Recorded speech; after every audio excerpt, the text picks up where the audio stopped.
How do you stay positive in a negative environment? This is a question that I wish I would have had the answer to when I started my journey, and it's something that I think will be of high value to a lot of you out there right now, because it can be extremely difficult, extremely challenging, and very, very frustrating to have to fight against a constant stream and flow of negativity coming your way.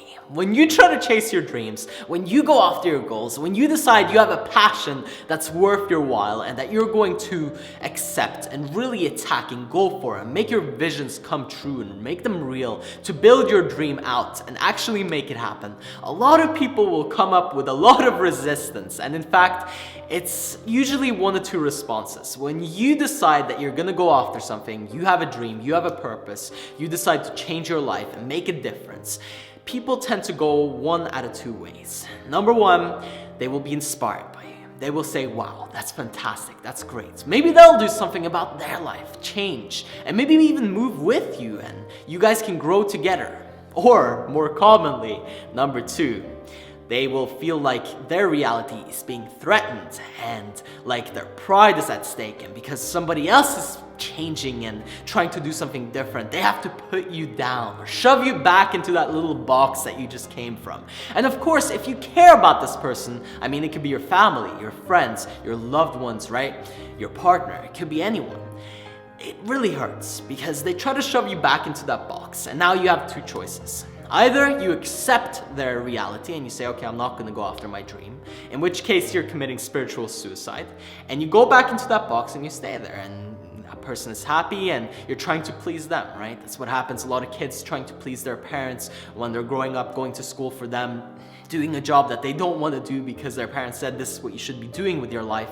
You know, that's really a very ultimate disaster. You don't want to end up as that person. You'll be unhappy. You'll regret your whole life. You'll be lying on your deathbed saying, I wish I would have done this. I wish I would have done that. So what's the other option? Well, you have to confront the person, or you have to go against what they're saying anyway.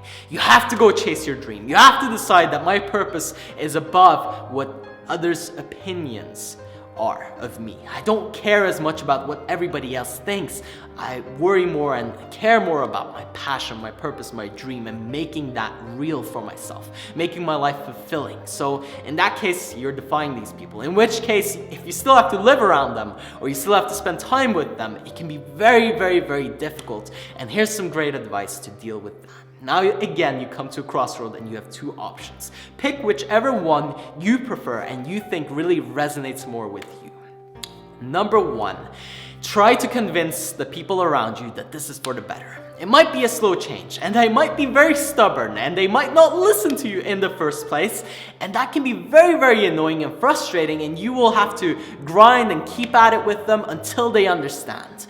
And this is an option that you should pick if you really care about the people around you and the environment around you. If you want to stay positive in the negative environment, then turn that negative environment into a positive environment. This is the way for you. If you pick this option, be ready for a lot of struggle, a lot of conversations, a lot of probably arguments coming your way, and a lot of difficult explanations to make and reasoning, you know. The other option, if you like this one more, then you can take this path.